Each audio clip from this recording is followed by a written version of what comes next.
ए मुसलमानों, अपने दिलों में खुदा का खौफ उतारो। आज जो हम पूरी दुनिया में पीटे जा रहे हैं, मारे जा रहे हैं, कुचले जा रहे हैं, चाहे हिंदुस्तान हो, चाहे अमेरिका हो, चाहे इस्राइल हो, हर जगह हमारा कत्लेआम जो हो रहा है ना, उसकी वाहिद वजह है कि हमारे दिलों से खुदा का खौफ निकल गया है। जरा खुदा का खौफ उतारो, अपने दिलों में अल्लाह का डर पैदा करो।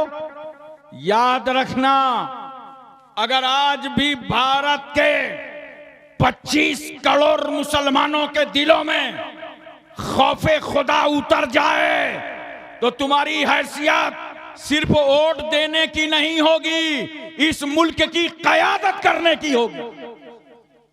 उतारो अल्लाह का खौफ और नोट कर लो, जिस सीने में खुदा का खौफ आ जाता है उस सीने पे जहन्नम हराम है। खौफ इलाही में जिंदगी गुजारो। ऐ ईमान वालो, अल्लाह से डरो और सच्चों के साथ हो जाओ। हजरत इसकी एक सूफियाना तफसीर अर्ज करता हूं, उलमा की खास तवज्जो चाहता हूं।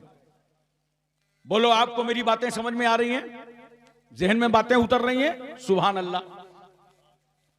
ऐ ईमान वालो, अल्लाह से डरो, तवज्जो कीजिए और अपने ईमान और आमाल की हिफाजत के लिए सच्चों के साथ हो जाओ। ईमान बहुत बड़ा सरमाया है, खौफे खुदा बहुत बड़ा सरमाया है। ये दोनों चीजें मिल गई हैं, तब इनकी हिफाजत करना है। इनकी हिफाजत कहां होगी? सच्चों के साथ हो जाओ। सच्चे सहाबा हैं, सच्चे सल्फ सालेहीन हैं, सच्चे औलियाए किराम हैं, बुजुर्गाने दीन हैं। कुतुबुद्दीन बख्तियार काकी, महबूब इलाही, साबिर कलियरी, जिंदा शाह मदार, वारिसे देवा, मखदूम कचौचा, मखदूम जाजमऊ, नसीरुद्दीन चिराग देलवी, शाह जमालुल्लाह रामपुरी, मुनव्वर अली शाह इलाहाबादी, शरफुद्दीन याहिया मुनैरी, अलाउल हक पंडवी, अखी सिराजुद्दीन, मखदूम माहिम, बाबा बहाउद्दीन, बाबा ताजुद्दीन, मखदूम शाह मीना, सैयद सालार मसूद गाजी, सरकार महरेरा, इमाम रब्बानी मुजद्दिद अल्फसानी, शेख अहमद सरहंदी, मुजद्दिद इस्लाम, इमाम अहमद रजा। ईमान वालों, अल्लाह से डरो और सच्चों के साथ हो जाओ और अपने ईमान और अमाल की हिफाजत के लिए सच्चों के साथ हो जाओ। देखो, सच्ची बात कहने में मुझे डर नहीं है। थानवी बड़ा ज़हीन था, नानूतवी बड़ा ज़हीन था, अम्बेडवी बड़ा ज़हीन था, देहलवी बड़ा ज़हीन था। इल्म था, सलाहियत थी, मालूमात थी। फिर सवाल यह है कि गुमराह क्यों हो गए? ये रसूलुल्लाह की शान में गुस्ताखी क्यों कर बैठे? ये गुमराही क्यों इनके हाथ आ गई? तो जानते हो, सब कुछ था, हाथ में सच्चों का दामन नहीं था। और जब हमने दूसरा साइड देखा आला हजरत फाजिल बरेलवी का, तो इल्म है, मालूमात है, वहीं हाथों में सैयद आले रसूल महरवी का दामन है।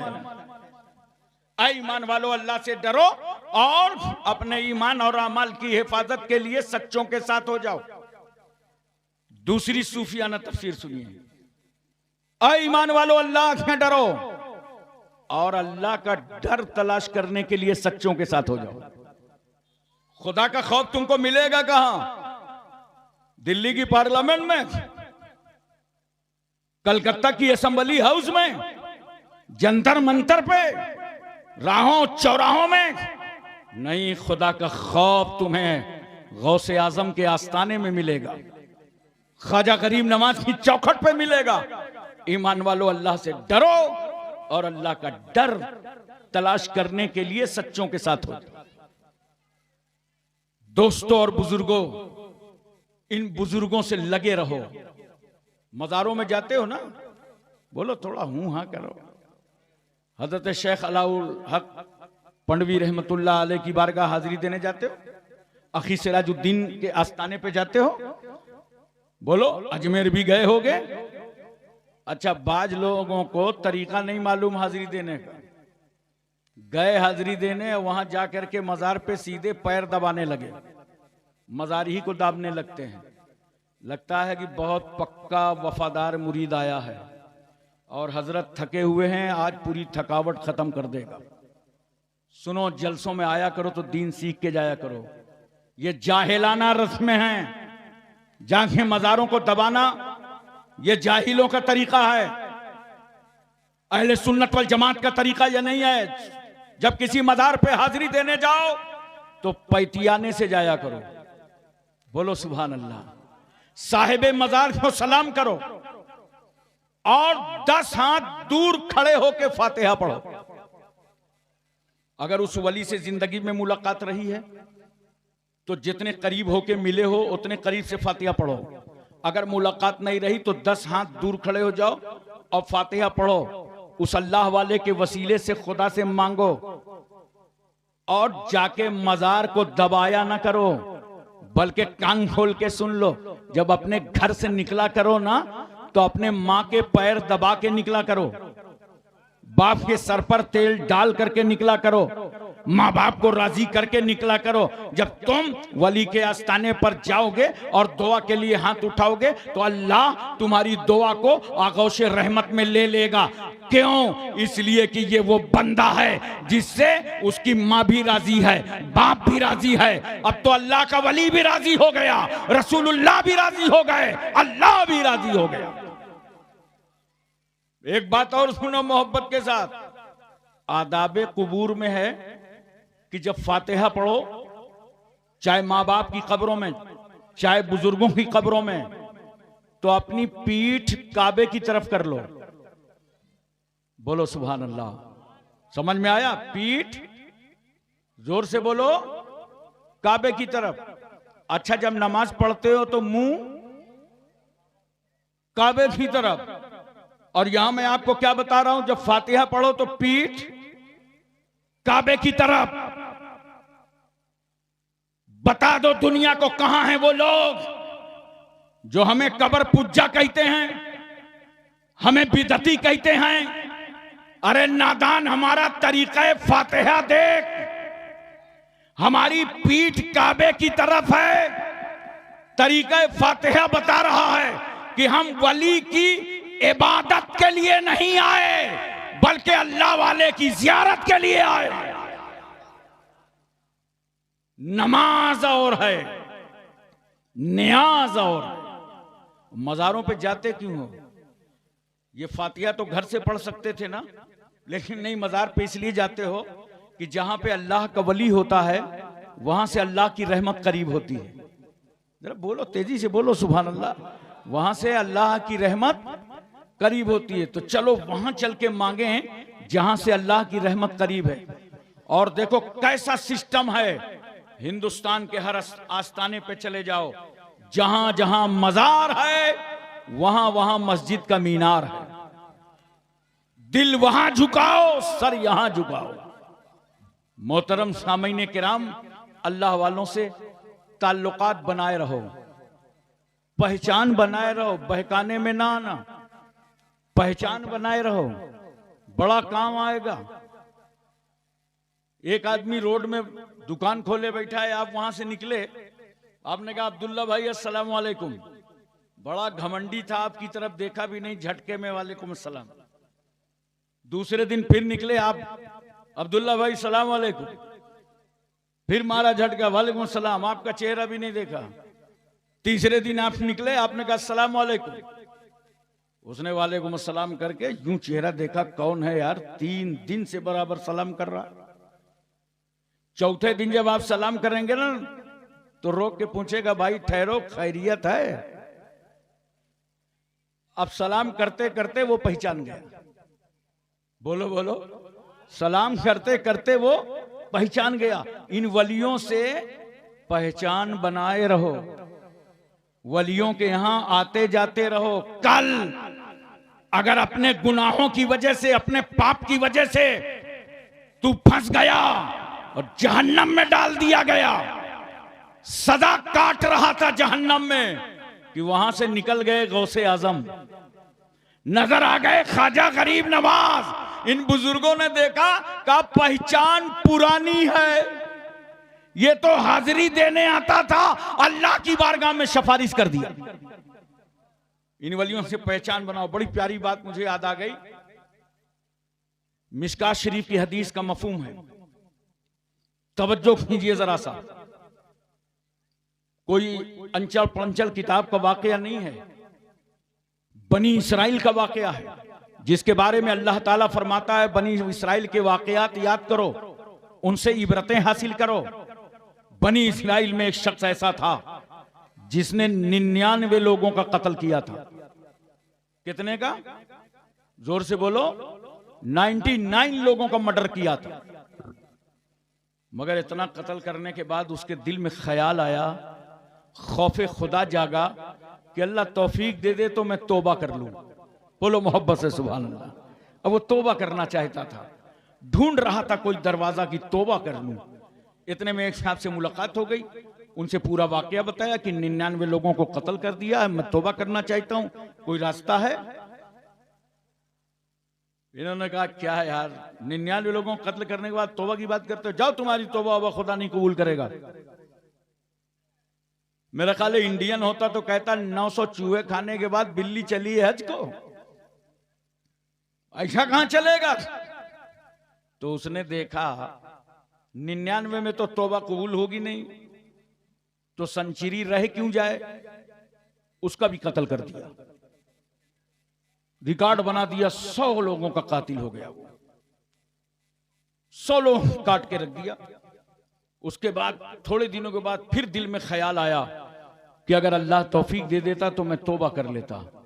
एक साहब से मुलाकात हो गई, उनसे पूरा वाकया बताया कि 99 को कत्ल किया, एक से तौबा के लिए पूछा तो उसने कहा तेरी तौबा वबा नहीं कबूल होगी, तो उसका भी कत्ल कर दिया। अब आप मसला बताइए, क्या अल्लाह मेरी तौबा कबूल कर लेगा?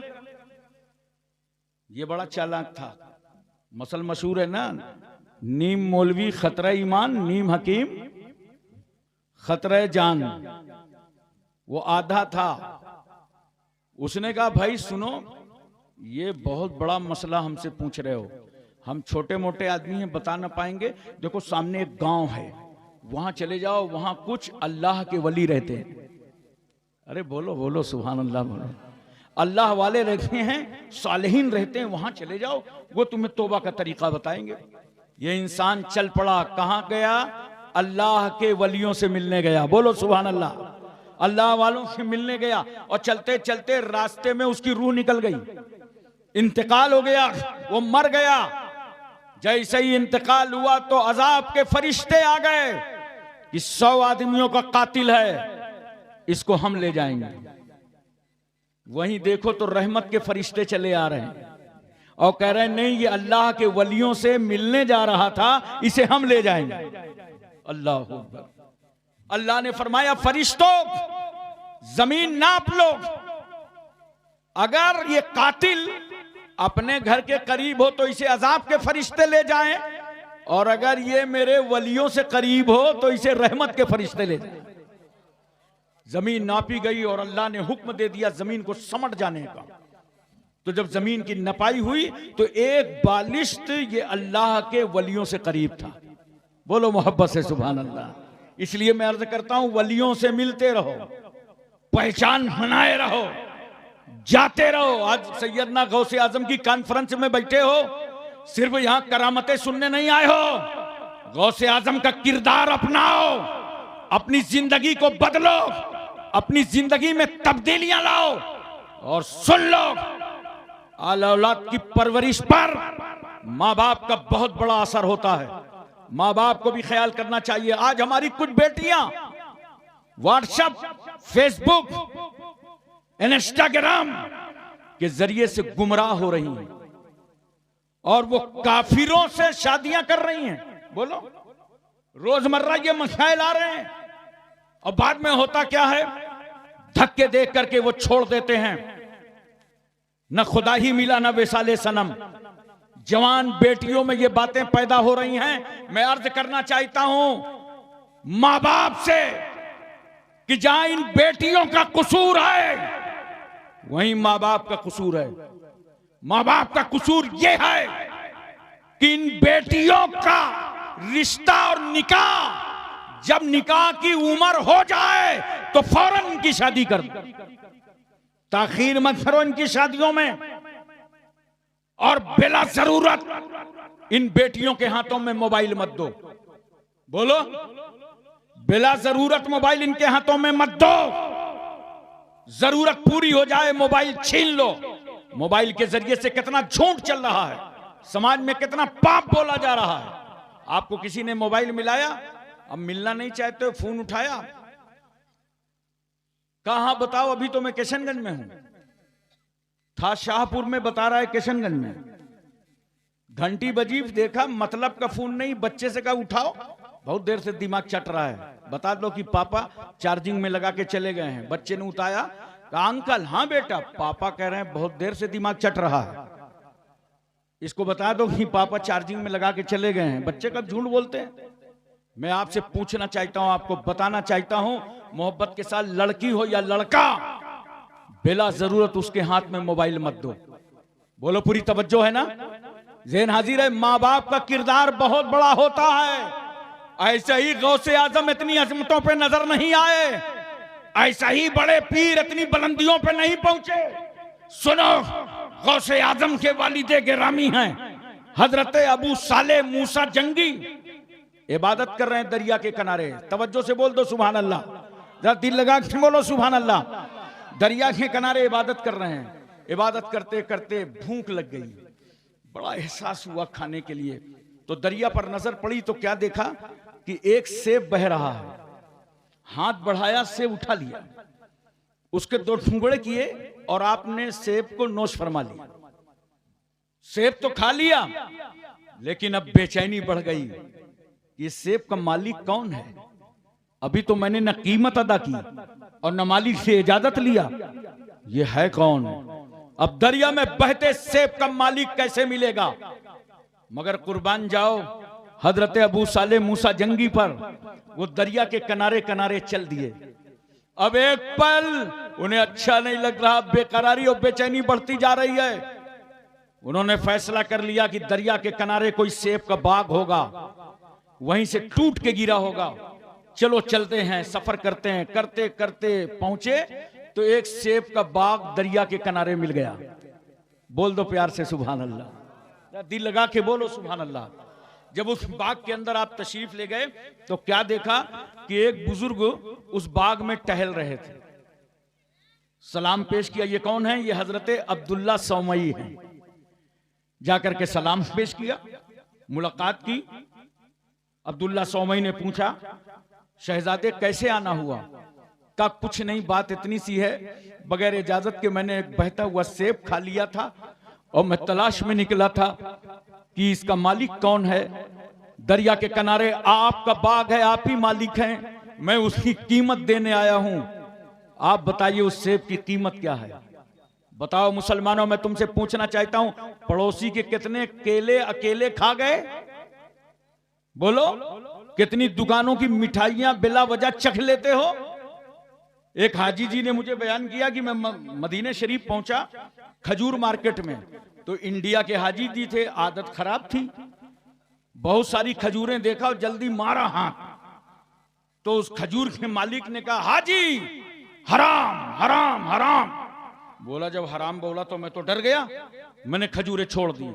इतने में उसने दोनों हाथ भर करके खजूरें उठाया और मुझे दिया, कहा हाजी हलाल हलाल हलाल, क्योंकि पहले तुमने खजूर उठाया था बगैर इजाजत के, अब मैं तुमको अपनी मर्जी से खजूर दे रहा हूं। हम लोग क्या क्या करके गुजर गए, एक सेब की कीमत अदा करने पहुंचे और कहते हैं कीमत क्या है? अब्दुल्ला सौमई कहते हैं, अदा कर दोगे? हाँ, अदा ही करने आया हूं।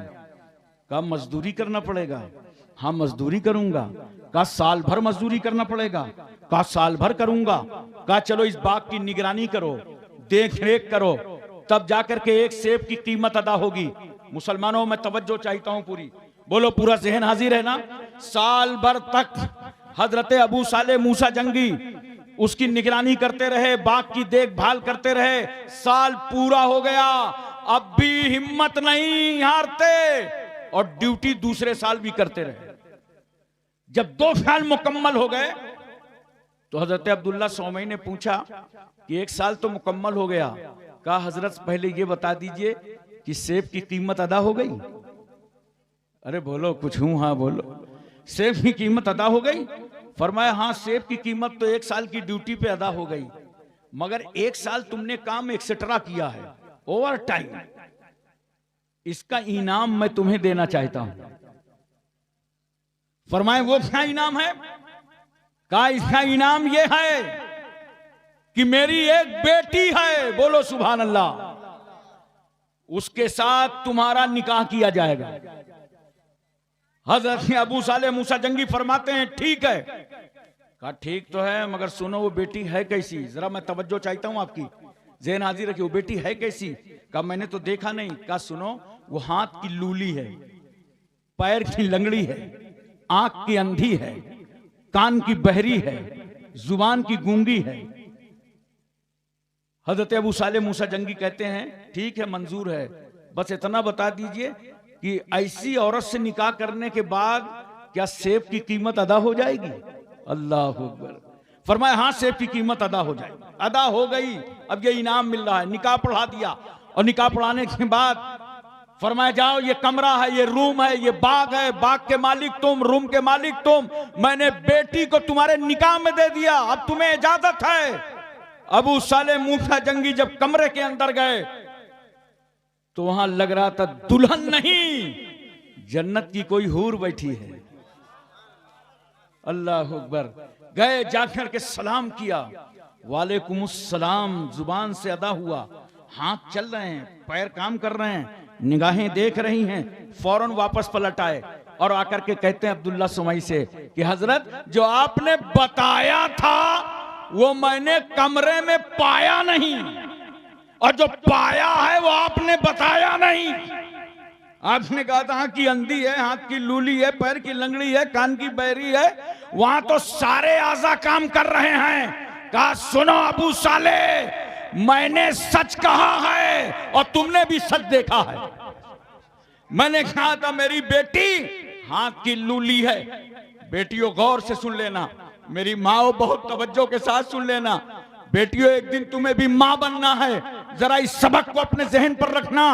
कहा अब्दुल्ला सुमई ने, मैंने कहा था मेरी बेटी हाथ की लूली है, मेरे कहने का मतलब यह था कि शरीयत के खिलाफ मेरी बेटी ने कोई हाथों से काम नहीं किया, इसलिए हाथ की लूली है।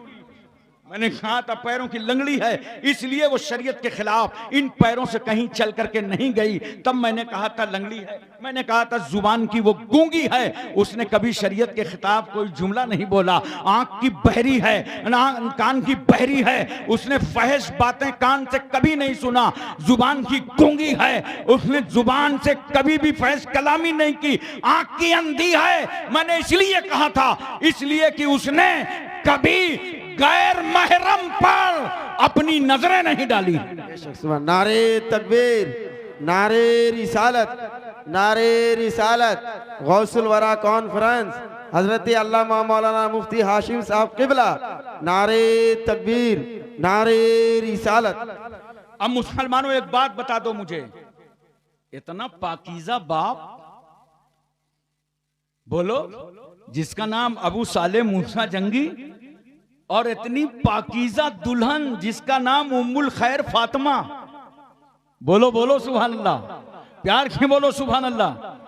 नोट करो, बाप जब इतना पवित्र और पाकीज़ा हो कि 1 साल तक सेब की कीमत अदा करने के लिए न सोया हो, न उसे चैन आया हो, न उसे सुकून मिला हो, 1 साल तक ड्यूटी देकर सेब की कीमत अदा की हो, और दुल्हन इतनी पाकीज़ा कि जिंदगी भर चार दीवाली से कदम ना निकाले हो।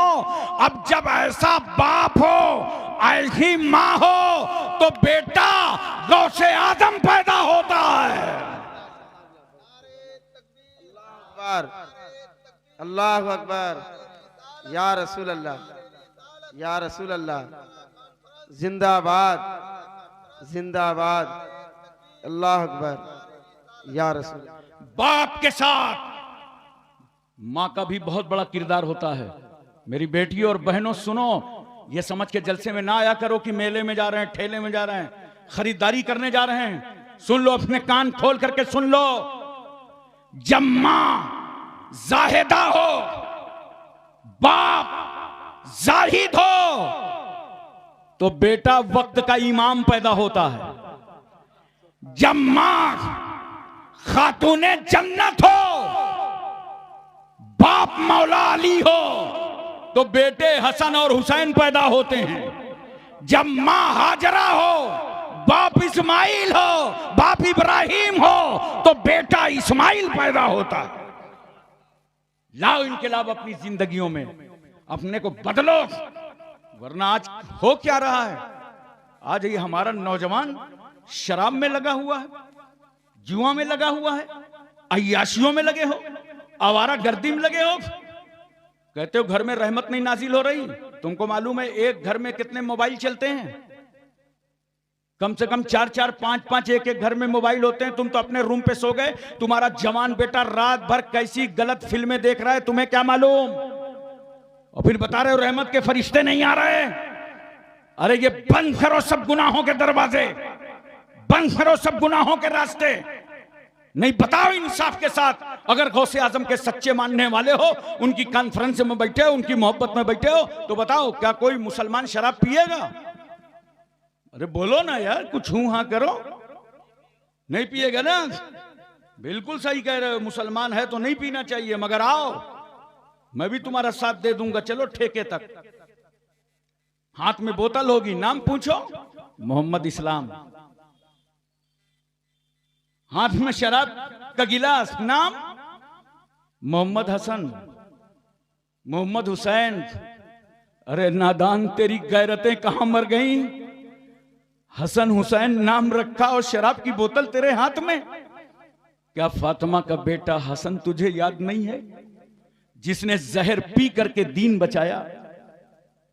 क्या तुझे अली का लाडला हुसैन याद नहीं है, जिसने सर कटा करके इस्लाम बचाया? तुम हसन हुसैन नाम रखने के बाद अपने नाम का भी ख्याल नहीं रखते हो, अपने नाम की भी ताजीम नहीं करते हो। और देखा होगा आपने शराब पीने वाले को, कभी भी शराबी बीच रास्ते में आपको नहीं मिलेगा। खसक खसक के किनारे, वो जानता है ना उधर से अगर अंकल जी आ रहे होंगे तो काम तमाम हो जाएगा। और किनारे आकर के मुंह खोले रहते हैं। बोलो, आंख बंद है, नशा में है, मुंह खुला है। अब बताओ, ऐसे मौके से अगर वहां से मोहल्ले का कोई कुत्ता गुजरा तो नगर पालिका का कितना शुक्रिया अदा करेगा कि ऐसे तो मैन होल ढूंढना पड़ता था, यहां खुला खुलाया है और चंद नापाक कतरे मुंह पे डाल के आपका स्वागत करके चला गया, तो आप उसका क्या बिगाड़ लेंगे? बोलो। अरे नौजवानों, आज से तौबा कर लो। गौसे आजम की महफिल में बैठे हो, किसी का बेटा शराब पीता हो तो घर जाके तौबा करा देना। रिश्तेदार पीता हो तो उसे बुला के तौबा करा देना। तूने कौन सी पी ली? ऐसी शराब क्यों पी ली जिसको पी करके तुझे नाली पे लेटना पड़ा? नादान, पीना ही ना तो वो शराबे मोहब्बत पीता जिसको पीकर नाली में नजर ना आता, ख्वाजा गरीब नवाज की गली में नजर आता। अच्छा एक बात बताओ, मोहब्बत से बोलो, पूरी तवज्जो है ना? समाज से इन गुनाहों का बाइकाट करो। दूसरे का बच्चा पी रहा हो तो उसे भी समझाओ। ये नहीं आप कह दोगे अरे हमसे क्या मतलब। नहीं, कुल्लु राइन मसूल, अल्लाह हर जिम्मेदार से सवाल करेगा, हर जिम्मेदार से सवाल किया जाएगा। नौजवानों को बताओ और समझाओ। और मैं एक बात अर्ज करना चाहता हूं तुम्हारे सामने, मोहब्बत से बताओ, सड़क देखा है? आप बोलते नहीं हो ना, मुझे जरा जमता नहीं है, थोड़ा बोलो। और मैं इतनी आसान बात पूछता हूं कि सबको मालूम है। सड़क देखा है ना? जोर से बोलो। सड़क जिस पर चले ट्रक बिल्कुल बेधड़क ड्राइवर चला रहा है। जहां ड्राइवर ने देखा कि सामने है ठेका, फौरन गाड़ी रोका।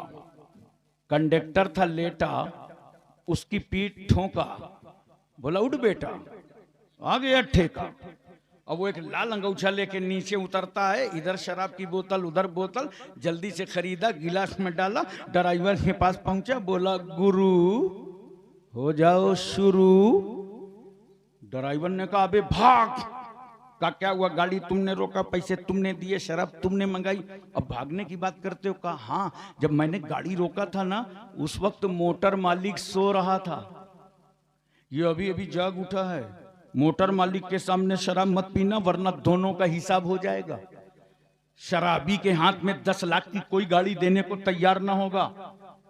बैठ जा चुपचाप। मोटर मालिक देख रहा है। बताओ नौजवानों, एक ड्राइवर के दिल में मोटर के मालिक का इतना खौफ, जिससे 10,000 रुपए तनख्वाह लेना था, इतना खौफ कि मालिक देख रहा है, उसने शराब छोड़ दी।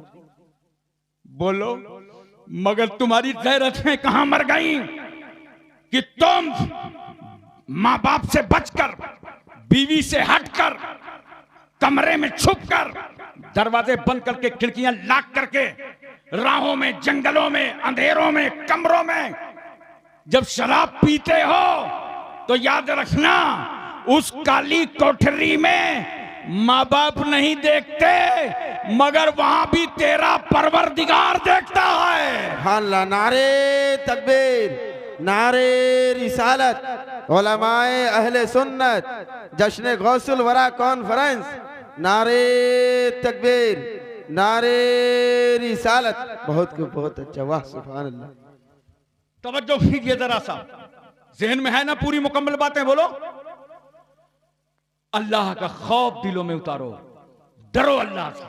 अच्छा, एक बात और मैं बताऊं, एक शराबी था, वो मदीने में शराब पीता था, छुप छुप कर, चुपके चुपके। आप सोच रहे होंगे हम तो इंडिया में, वो मदीने में। और दौर किसका था? हजरत अमीरुल मोमिनीन उमर इब्न खत्ताब का दौर। उनके जमाने में शराब पीता था। एक दिन शराब की एक बोतल लेके एक गली से निकल रहा था, इधर से ये जा रहा था, उधर से हजरत उमर आ रहे थे। हजरत उमर ने जैसे ही देखा, शराबी की निगाह हजरत उमर पे पड़ी, तो फौरन बोतल को छुपाया, निगाह झुकाया, सोचा तड़ी पाड़ हो जाओ। मगर वो उमर, जिनकी नजरों से मस्जिद नबवी में खुतबा देते देते सारिया का लश्कर न बचा हो, वो वही रूट, वही गली से बचने की कोशिश कर रहा है। कहा ठहर जा।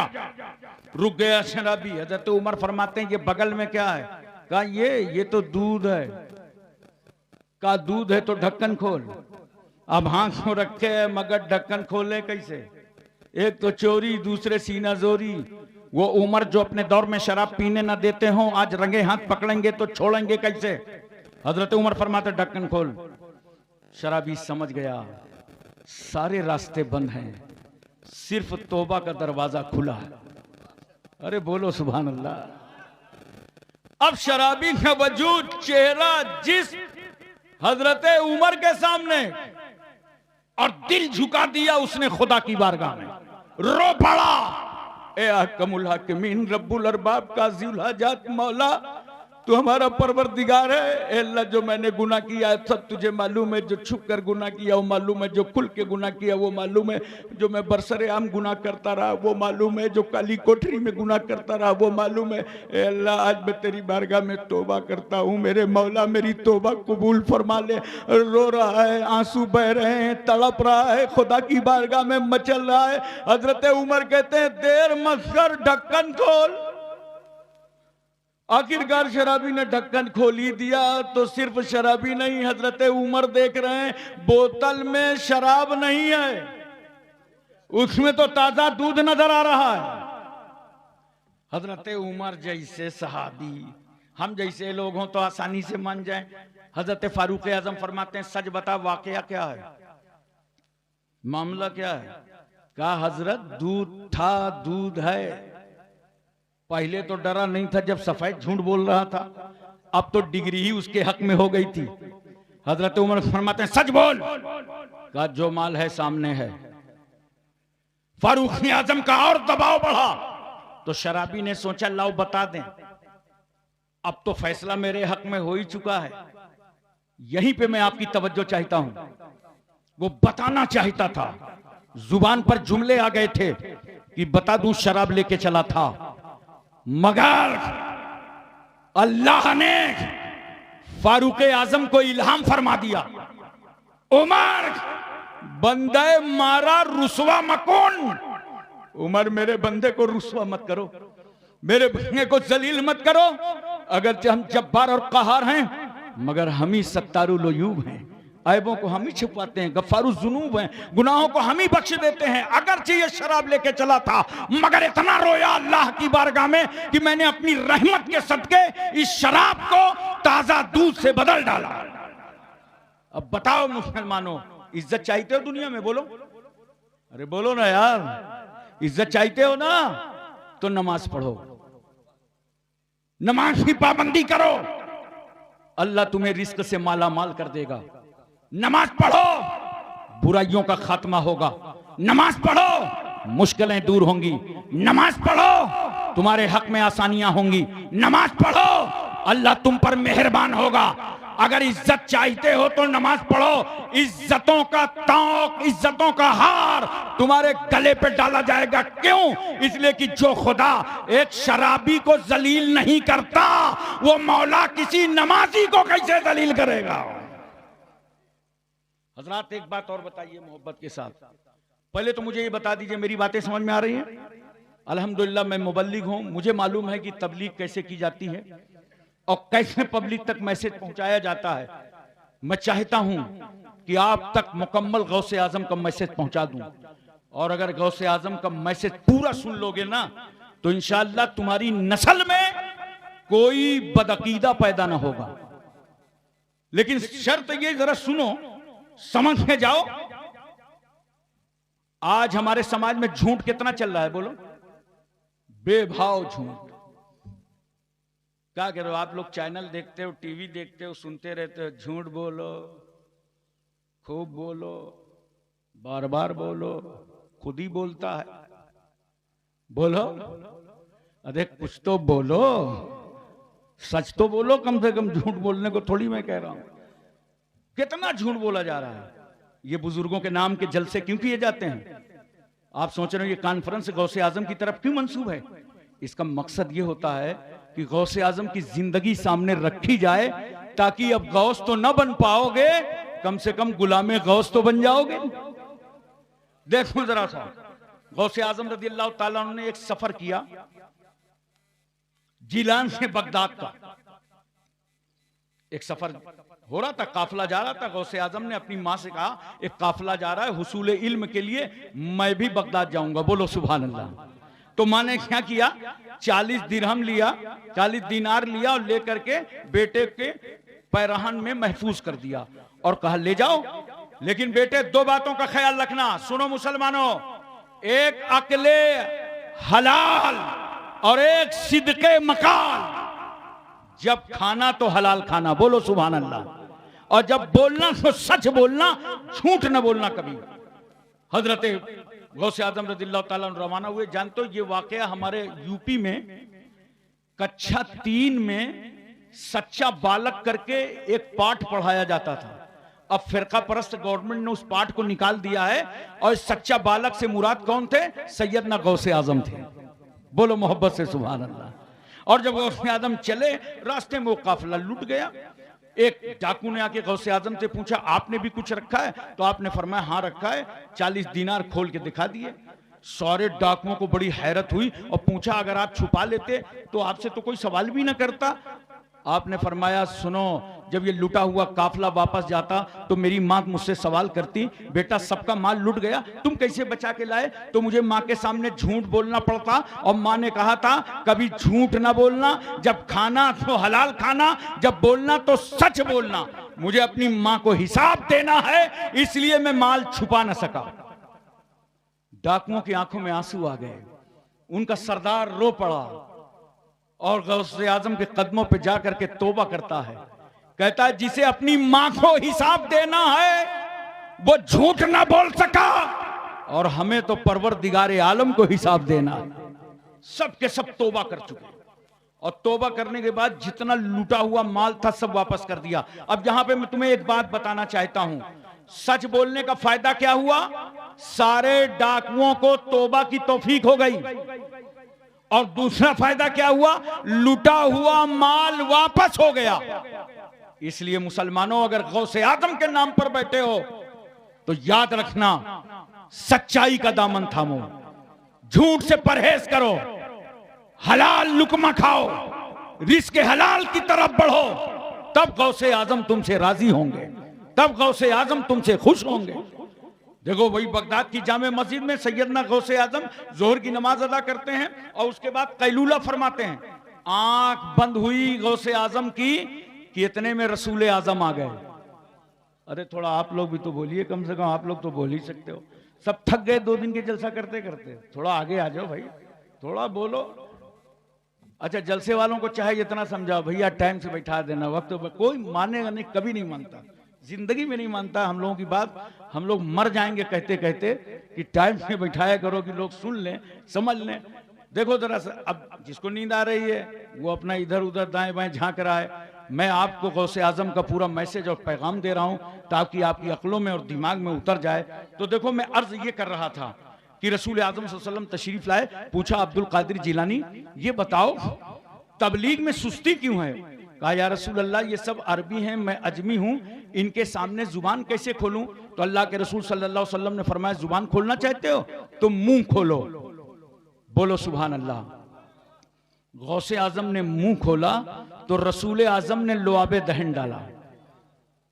7 मरतबा मेरे पैगंबर ने लुआबे दहन डाला। तशरीफ ले गए, सिलसिला चालू हुआ, लेकिन अभी उरूज पर नहीं था। एक दिन फिर कैलूला फरमा रहे थे गौसे आजम कि इतने मौला अली शेर खुदा आ गए। कहा अब्दुल कादिर जिलानी, ये तबलीग में सुस्ती क्यों है? कहा बात इतनी है, ये सब अरबी हैं, मैं अजमी हूं, इनके सामने जुबान कैसे खोलूं? कहा मुंह खोलो। तो मौला अली शेर खुदा ने लुआबे दहन डाला 6 मरतबा और रुक गए। गौसे आजम फरमाते हैं, मौला अली पैगंबर तशरीफ लाए थे तो 7 मरतबा लुआबे दहन डाला था, आपने 6 बार कहा। हाँ, 6 बार में इसलिए रुक गया ताकि एहतरामे नबूवत बाकी रहे। बोलो मोहब्बत से सुभान अल्लाह। अली के दिल में कितना एहतराम है कि जिस अमल को पैगंबर ने 7 बार किया हो उसे अली 6 बार कर रहे हैं। और आगे मैं एहतराम बताता हूं। अब सुनो, आ गया मैं उस टॉपिक पे जो मौलाना नूरुल हसन की पर्ची आई थी। सीधे होके अब आप बैठ जाइए, आराम से तवज्जो कीजिएगा, गौर कीजिएगा जरा सा, और ज़हन पे इस बात को उतारने की कोशिश कीजिएगा। इतना एहतराम मौला अली शेर खुदा के दिल में कि जितनी हदीसें रिवायत किया, रोया अन अली इब्न अबी तालिब काला काला रसूलुल्लाह सल्लल्लाहु अलैहि वसल्लम। अली इब्न अबी तालिब से रिवायत है, उन्होंने फरमाया कि ये बात रसूलुल्लाह ने फरमाया। तवज्जो है, क्या कहा? ये बात रसूलुल्लाह ने फरमाया है। अब रसूल और मौला अली के दरमियान रिश्ता क्या है? भाई का। निस्बत क्या है? भाई की। ताल्लुक क्या है? भाई का। फिर भी कभी हजरत अली ने यह नहीं कहा कि ये बात मेरे भाई ने फरमाया, ये बात मेरे भाई ने फरमाया है। जब कहा तो क्या कहा? ये बात अल्लाह के रसूल ने फरमाया है। अब यहीं से फैसला कर लो, जिससे रिश्ता भाई का है वो तो भाई कहता ही नहीं, और जिनसे कोई रिश्ता नहीं है वो बड़े भाई का लगाए बैठे हैं। बोलो, अफसोस तो आजकल यही है ना, जिन पर नमाज फर्ज है वो पढ़ते नहीं, और जिन पे फर्ज नहीं है वो पढ़वाने निकले हैं। तवज्जो करो, हजरत आयशा सिद्दीका ने जितनी रिवायत किया, रोया अन आयशा कालत काला रसूलुल्लाह सल्लल्लाहु अलैहि वसल्लम, हजरत आयशा से रिवायत है, उन्होंने फरमाया ये बात रसूलुल्लाह ने फरमाया है। कभी नहीं कहा कि ये बात मेरे शौहर ने कहा। तवज्जो कीजिए जरा सा, ये बात रसूलुल्लाह ने फरमाया है। अब मुझे एक बात बताओ और मोहब्बत के साथ ये बात समझाने की कोशिश करो। रिश्ता शौहर बीवी का, मगर आयशा सिद्दीका क्या कहती हैं? ये बात रसूलुल्लाह ने फरमाया है। और सुनो, अज़वाजे मुतहरात से इस उम्मत का रिश्ता क्या है? जानते हो इस उम्मत का रिश्ता क्या? अज़वाजे मुतहरात से कुरान कहता है मोमिनो नबी की बीवियां तुम्हारी माएं हैं। बोलो मोहब्बत से सुभान अल्लाह। नबी की बीवियां तुम्हारी माएं हैं। अब एक बात बताओ, ये तो कुरान ने रिश्ता बता दिया ना कि नबी की बीवी तुम्हारी मां। जोर से बोलो, नबी की बीवी तुम्हारी, और जोर से बोलो, नबी की बीवी तुम्हारी मां। समझ गए? तो मां के शौहर को क्या कहते हैं? अब तुम ही बताओ, बोलो। बाप कहते हैं ना, कोई भाई तो नहीं कहता। और भाई की बीवी को क्या कहते हैं? बोलो, भाभी। तो ये बदअकीदे कितना गलत रिश्ता लगाए हैं। नबी को भाई बताने चले हैं। अल्लाह को मालूम था कि 1400 साल के बाद कुछ दरीदा जहन पैदा होंगे जो मेरे नबी को भाई कहेंगे, तो नबी की बीवियों से ये रिश्ता क्या लगाएंगे। इससे पहले खुदा ने 1400 साल पहले नबी की बीवियों का रिश्ता बता दिया कि नबी की बीवियां मोमिनो तुम्हारी माएं हैं। मोहतरम सामीन किराम, एक बात मैं आपसे और पूछना चाहता हूं। बोलो, जहन हाजिर है ना? नींद तो नहीं आ रही? बोलो, नींद तो नहीं आ रही? आज मैं आपको समझाना चाहता हूं और प्यार से समझाना चाहता हूं सैयदना गौसे आजम रदी अल्लाह ताला अन्हो कि वो पाकीज़ा और मुतबर्रक जिंदगी कि जिस पर हमें जरूरी है कि हम अमल करें। आज इतनी बड़ी कॉन्फ्रेंस गौसे आजम के नाम पर हुई, इतने उलमा बुलाए गए, इंडिया के बाहर बांग्लादेश से भी बुलाए गए, सभी आए, अपने अपने खिताबात किए, अपनी अपनी तालीम दी। कम से कम कुछ तो अपना दामन भर के जाओ। जानते हो गौसे आजम की इबादत का हाल क्या था? 15 साल तक कंटिन्यू, मुसलसल, लगातार, पैदर पै, मुतवातिर, इशा के बाद से लेकर फजर तक एक खत्मे कुरान फरमाते थे। अब तुम कितनी कुरान की तिलावत करते हो, फैसला कर लो। पढ़ा करो कुरान। जब नमाज पढ़ लिया करो ना, तो थोड़ी तिलावत कर लिया करो, थोड़ा जिक्र कर लिया करो। 25 साल तक गौसे आजम ने जंगलों की सैर की और खुदा का जिक्र करते रहे, अल्लाह को याद करते रहे।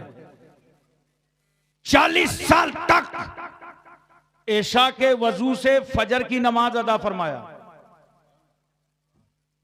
इशा के वजू से फजर की नमाज।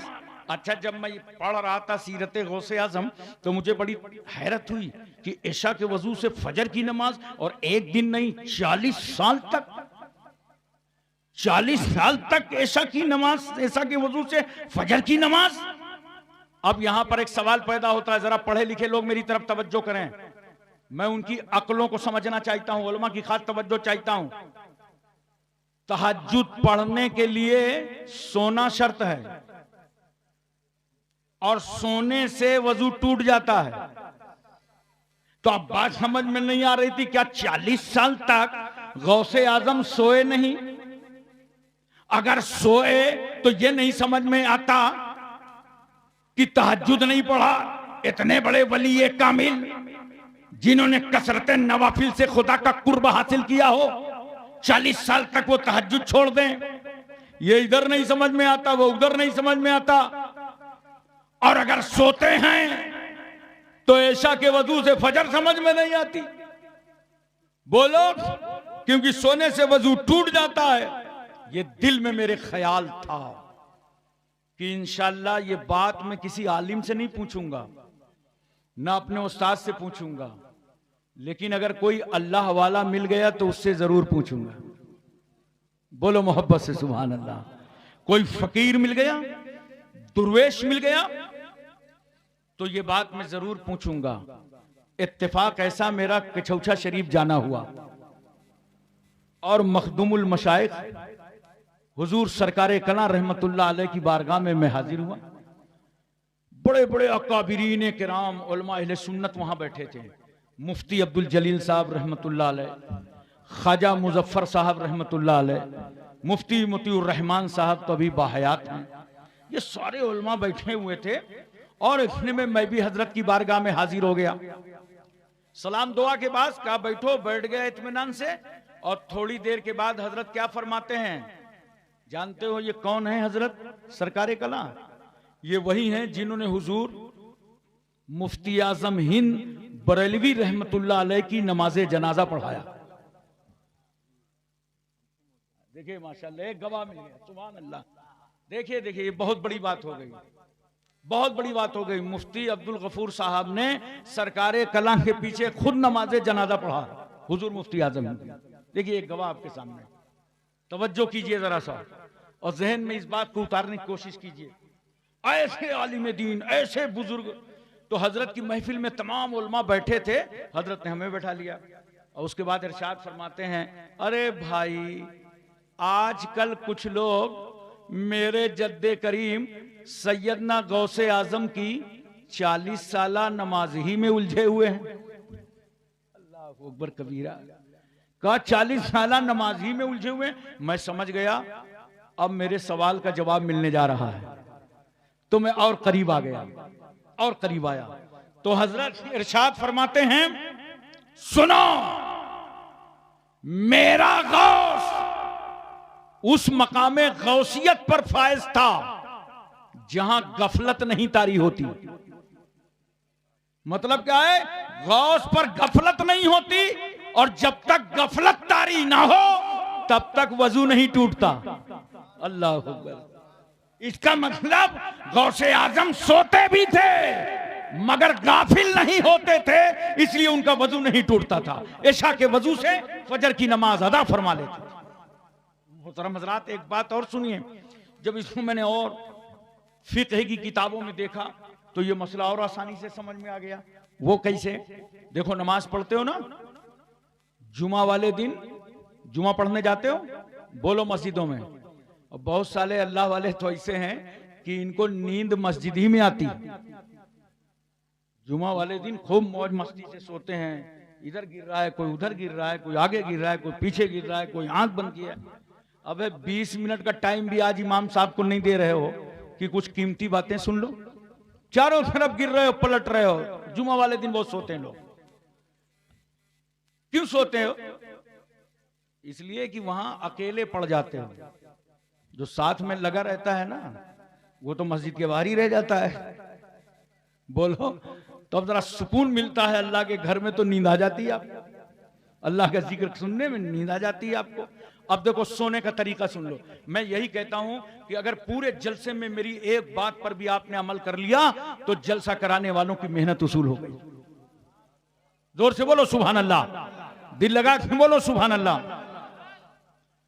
अब सोने का ढंग देखो, अगर आप बैठे बैठे सो जाएं, चाहे जलसे में सो जाएं, जो लोग सो रहे हैं वो भी मसला सुन लें, चाहे मस्जिद में सो जाएं, चाहे घर में सो जाएं, अगर यूं बैठे बैठे सो गए और न दाहिने गिरे, न बाएं गिरे, न आगे गिरे, न पीछे गिरे, बैठे बैठे सो गए तो आपका वजू नहीं टूटेगा। बोलो सुभान अल्लाह। अरे मसला तो सुन लो, वजू नहीं टूटेगा। और अगर आप सजदे में थे, सजदे में जाके सो गए लेकिन इधर उधर गिरे नहीं, तब भी वजू नहीं टूटेगा। और अगर सजदे में गए, इधर लुढ़क गए, दाहिने या बाएं लुढ़क गए, तो हुक्म दिया जाएगा कि खुरूज मिनस सबीलैन का इम्कान हो गया, लिहाजा अब इसका वजू टूट जाए। बोलो पूरी तवज्जो है, ज़हन हाजिर है। ये तो मर्दों का मसला है, यहां पे औरतों का अलग है। सुन लो मेरी मां बहनों, मर्द सजदे में सो जाए, जब तक दाएं बाएं न गिरे तो वजू नहीं टूटता। लेकिन औरत जब सजदे में जाती है, दाएं बाएं गिरे या न गिरे, अगर औरत सजदे में सो गई तो वजू टूट जाएगा। क्यों? मर्द के सजदे में जाने का जो तरीका है उसमें इस्तिरखा नहीं पाया जाता, आज़ा में ढीलापन नहीं होता। औरत के सजदे में जो जाने का तरीका है उसमें इस्तिरखा पाया जाता है, आज़ा में ढीलापन। इसलिए हुक्म दे दिया जाएगा कि ये सो गई थी, लिहाजा इसका वजू टूट गया। दोनों मसले समझ में आ गए? बोलो कसम खुदा की, अगर एक मसला आपने ये याद कर लिया दीन का और 10 आदमियों को बता दिया तो ये पूरी कॉन्फ्रेंस से कामयाब हो गई। बोलो, पूरा जहन हाजिर है ना, पूरी तवज्जो है। अब मैं एक बात आपके सामने और अर्ज करना चाहता हूं, मोहब्बत के साथ बताना चाहता हूं कि जब गौसे आजम ऐसे मकाम पर जहां गफलत नहीं तारी होती, गाफिल नहीं होते, वजू नहीं टूटता। अरे भाई, जब मोमिन सो जाए नमाज में और मोमिन का वजू न टूटे तो जो मोमिनों का मोमिन हो, जो मोमिनों का इमाम हो, उस गौसे आजम का वजू कैसे टूटे? हजरात, गौसे आजम गौस ऐसे ही नहीं बनता, आसानी से नहीं बनता है। और जानते हो, गौस की नमाज जनाजा गौस ही पढ़ाता है। तवज्जो है, गौस की नमाज जनाजा गौस ही पढ़ाता है। पूरी गौसे आजम की तारीख पढ़ डालो, इतने फतवे लिखे, इतनी किताबें लिखी, इतनी जिंदगी गुजारा, इतने मुरीद थे, सब कुछ मिलेगा। ये नहीं मिलेगा कि गौसे आजम रदियल्लाहु ताला अन्हु की नमाज जनाजा किसने पढ़ाया। अगर किसी को मालूम हो तो बताओ, मेरे इल्म में इजाफा हो जाएगा। ये नहीं मिलेगा कि गौसे आजम की नमाज जनाजा किसने पढ़ाया। क्यों? इसलिए कि गौस की नमाज गौस पढ़ाता है। जब जनाजा रखा गया होगा तो उस जमाने के जो गौस रहे होंगे वो आए होंगे और नमाज जनाजा पढ़ के चले गए। जैसे हुजूर मखदूम समनानी कछौचवी तारिक उस सल्तनत गौसुल आलम मखदूम अशरफ कछौचवी की नमाज जनाजा किसने पढ़ाया? बताए मुझे कोई, मेरे इल्म में इजाफा हो जाएगा। पूरी तारीख मिलती है, रिसाले कबरिया मिलता है, फतावा अशरफिया मिलता है, सहाइफ अशरफी, लताइफ अशरफी, कितनी किताबें उनकी तरफ मंसूब हैं, सारी किताबें मिलती हैं। बहुत बड़े आलिम दीन थे, लेकिन वो गौसुल आलम भी थे, मकामे गौसियत पर फायज थे। सब कुछ मिलता है, ये नहीं मिलता कि मखदूम अशरफ कछौचवी की नमाज जनाजा किसने पढ़ाया। चूंकि ये गौस थे, उस जमाने के जो गौस रहे होंगे वो आए और पढ़ा के चले गए। और एक बात सुन लो, गौस के कंट्रोल में, कब्जे में अदवारे जमाना होता है। ये जमाने का दौर गौस के कब्जे में अल्लाह ताला दे देता है। और इसको तो मौलाना नूरुल इस्लाम साहब, मैंने कई बार आजमाया है। कलकत्ता की एक बहुत बड़ी मैं कॉन्फ्रेंस में था, इतने में बारिश होने लगी, सारे जलसे वाले आए, परेशान हो गए। कहा हजरत बड़ी मशक्कत से जलसा सजाया है, जैसे आप लोगों ने कितनी मेहनत मशक्कत से पिंडाल बनाया, माशाअल्लाह कितना बड़ा इंतजाम किया है। तवज्जो कीजिए, सदर, सेक्रेटरी, मेंबरान, ओहदेदारान, मुआविनीन, अल्लाह ताला सबकी खिदमतों को कबूल फरमाए, सबको गौसे आजम का सदका अता फरमाए। उन लोगों ने सजावट की थी, बहुत अच्छा प्रोग्राम रखा था। कहने लगे ये तो बारिश होने लगी। मैंने कहा परेशान ना हो, कहा दुआ कर दीजिए बारिश रुक जाए। मैंने कहा भाई देखो, बारिश अल्लाह की रहमत है, मैं कभी रहमत रोकने की दुआ नहीं करता हूं। हाँ, एक दुआ किए देता हूं कि बारिश भी होती रहे और आपका जलसा भी होता रहे। बोलो मोहब्बत से सुभान अल्लाह। बोले हम तो चाहते हैं हमारा जलसा हो। मैंने कहा सुनो, एक सुर्ख रंग का कपड़ा ले आओ, रूमाल बराबर।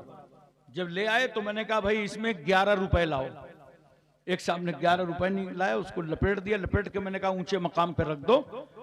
और ये जो बारिश हो रही है ना, याद रखना ये जमाना गौस के हाथों में होता है, जाओ रख दो, इंशाअल्लाह जलसा अच्छे से होगा। फिर रात भर जलसा गांव में बारिश नहीं हुई और जलसा होता रहा। सुबह आए वो लोग, कहा आप क्या करें? मैंने कहा वो 11 रुपए की शीरीनी मंगाओ और मोहल्ले के छोटे छोटे बच्चों पे तकसीम कर दो। ये एक बार की बात नहीं है। एक बार कानपुर में एक जगह मीरपुर छावनी है, वहां भी अल्हम्दुलिल्लाह ये अमल कामयाब हुआ। एक बार उन्नाव में एक जगह है गंगा पार, वहां भी बारिश होने लगी, ये अमल कामयाब हुआ। तो आप याद रखिए, ये जमाना गौसे आजम के कब्जे में होता है, जमाने का दौर गौस के कब्जे में होता है। इसीलिए तो कहते हैं कि चांद सूरज गौस को सलाम करते हैं। उनकी महफिल आपने सजाई है। एक आखिरी बात सुन लीजिए मोहब्बत से, बोलो ज़हन हाजिर है, तवज्जो है पूरी, देखिए और दिमाग में इसे अच्छी तरीके से उतारने की कोशिश कीजिए। रमजान शरीफ का जमाना है। एक मुरीद आता है गौसे आजम की बारगाह में और आकर के कहता है कि हजरत आज मेरे घर में इफ्तार फरमा लीजिए। तो हजरत ने फरमाया ठीक है, मंजूर है, इफ्तार कर लेंगे। अब मुरीदों के अंदर तो बड़ा हिस्सा होता है ना, देख लिया कि एक के घर पीर साहब जा रहे हैं, दूसरा भी तैयार हो गया। दूसरा आया, कहा हजरत इफ्तार की दावत कबूल कर लीजिए मेरे घर। तो हजरत ने फरमाया तुम्हारी भी कबूल है। इतने में तीसरा आया, कहा हजरत मेरे घर, फरमाया तुम्हारी भी कबूल है। धीरे धीरे 70 मुरीद आए और 70 ने दावत किस टाइम दिया? इफ्तार के टाइम। वक्त एक ही है, रोजा खोलने की दावत दी एक ही टाइम और 70 मुरीदों की दावत कबूल कर ली गौसे आजम ने। हम तो अगर एक रात में 2 जलसे कबूल कर लें तो कमेटी वाले हंगामा कर दें। गौसे आजम ने 70 दावत, और ये देखो 24 घंटे के अंदर की दावत नहीं थी, एक टाइम सूरज डूबेगा बगदाद में, उसी टाइम की 70 दावतें कबूल कर ली। अब हर मुरीद अपने अपने घर दस्तरखान लगाए है, सफाई सुथराई में जुटा हुआ है। आप जानते हो यार, किसी के घर में अगर पीर आ रहे हो, आपको मालूम हो जाए आपके घर में पीर आ रहे हैं, कितनी सफाई करोगे। उलमा आ रहे हैं, आलिम आ रहे हैं, मस्जिद के इमाम आ रहे हैं, कितना इंतजाम करोगे। तो जिसके घर में पीरों का पीर आ रहा हो, मीरों का मीर आ रहा हो, वो कितना इंतजाम करेगा। बढ़िया सजा करके दस्तरखान लगाया, हर मुरीद अपने दस्तरखान पर बैठा है। इफ्तार का टाइम हो गया, पलक झपकी, गौसे आजम 70 दस्तरखान पर नजर आने लगे। 70 दस्तरखान पर गौसे आजम दिखाई देने लगे। अब मुरीद इफ्तार कम कर रहा है, गौसे आजम की ज़ियारत ज्यादा कर रहा है। चेहरा देख रहा है, नूरानी सूरत देख रहा है, शक्ल देख रहा है, खुश हो रहा है अंदर अंदर। कल खानका जाऊंगा ना, जब मेरे पीर भाई मिलेंगे बड़े फख्र से बताऊंगा कल गौसे आजम ने मेरे घर इफ्तार फरमाया था। प्रोग्राम खत्म हो गया, सुबह हुई, सब मुरीद खानका में जमा होने लगे। एक मुरीद आया, दूसरे से बोला अस्सलाम वालेकुम। वालेकुम अस्सलाम, भाई खैरियत? अरे भाई खैरियत, कल नवाजा है गौसे आजम ने मुझे, मेरे घर में इफ्तार फरमा लिया है। उसने कहा भैया तुम पहचानने में गलती कर रहे हो, कल तो गौसे आजम मेरे घर में थे। दोनों में बहस होने लगी। तीसरा आ गया, कहा तुम दोनों नहीं पहचान पाए, कल तो गौसे आजम हमारे यहां थे। चौथा आया, उसने कहा ये अजीब लोग हैं यार, मेरे यहां गौसे आजम थे। पांचवें मैंने देखा, कहा झगड़े में ना पड़ो, ये सब पहचान नहीं पाए, गौसे आजम तो हमारे यहां थे। अब मारे खुशी के कोई किसी की सुन नहीं रहा, पूरी खानकाह में नारे लग रहे हैं, हमारे यहाँ थे, हमारे यहाँ थे, हमारे यहाँ थे, हमारे यहाँ थे। मुश्किल हो गया, मसला थे कहां।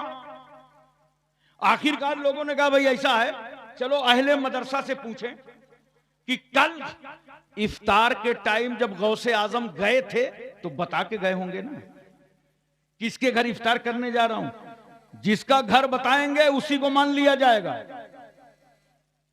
चलो अहले मदरसा से जाके पूछा, बताओ भाई 70 आदमी कह रहे हैं कि हमारे यहां थे, कल गौसे आजम जब इफ्तार करने गए तो मदरसे से कहां गए थे। मदरसे वालों ने कहा कल तो कहीं गए ही नहीं, कल तो हमारे यहां थे।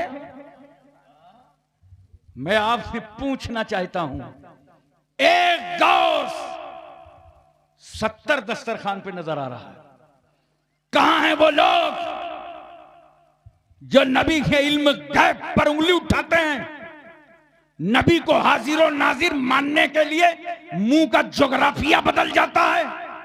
रसूल की अजमतों को घटाने वालों, नबी के खिलाफ उंगली उठाने वालों, बदअकीदो, कान खोल के सुन लो, जब तुम गौसे आजम की हाजिरी का जवाब नहीं ला सकते तो मेरे मुस्तफा के हाजिर और नाजिर होने का जवाब कहां से लाओगे। नारे तकबीर, नारे रिसालत, उलमाए अहले सुन्नत, हुजूर सरकार कलाम, नारे तकबीर, नारे रिसालत। हजरात एक बात और प्यार से बताइए, मैं चाहता हूं कि खिताबत की जौलानियत से नहीं बल्कि हकीकत में आपके दिमाग में बात उतर जाए। सूरज देखा है? बोलो, थोड़ा सा बोल दो हूं हाँ। सूरज देखा है ना, रोज देखते हो। एक है कि 1000? एक ही तो है सूरज। अच्छा, कल शाहपुर वाले तय कर लें कि एक सूरज को हर आदमी अपने अपने हाथ में देखेगा, और सूरज एक है। 24 आदमी खड़े हो जाना, लेकिन एक शर्त है, हाथ में आईना ले लेना। हाथ में आईना ले लेना और सूरज महाराज की तरफ रुक करके खड़े हो जाना। 24 आदमी खड़े होगे ना तो एक सूरज 24 आईने में नजर आएगा। अच्छा, अगर 100 आदमी खड़े हो जाएं तो 100 आईने में, 1000 आदमी खड़े हो जाएं तो 1000 आईने में, पूरा ग्वाल पोखर खड़ा हो जाए तो जिसके जिसके हाथ में आईना वहां वहां सूरज। अब एक बात बताओ, अगर आईना के बजाय, शीशा के बजाय कोई पत्थर दिल आदमी पत्थर लेके खड़ा हो जाए तो पत्थर पर सूरज नजर आएगा? पत्थर पे सूरज दिखाई पड़ेगा? नहीं, सूरज देखने के लिए आईना चाहिए। अरे बोलो, सूरज देखने के लिए आईना चाहिए। पत्थर पे सूरज नजर नहीं आता। इसी तरह गौसे आजम को देखने के लिए दिल आईना चाहिए।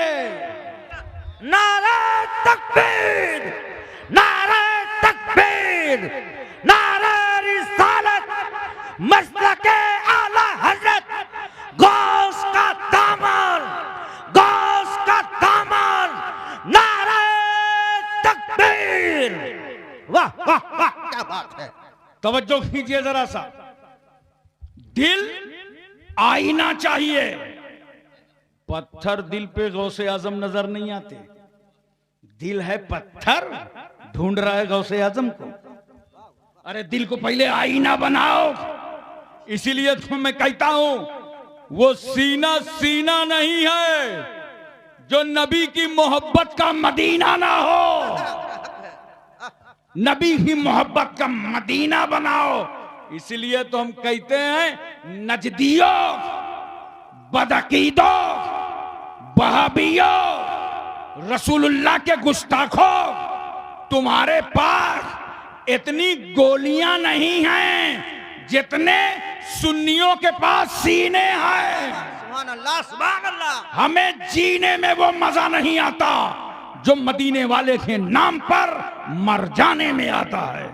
वाखिर दावाना अनिल हम्दुलिल्लाहि रब्बिल आलमीन। अस्सलाम।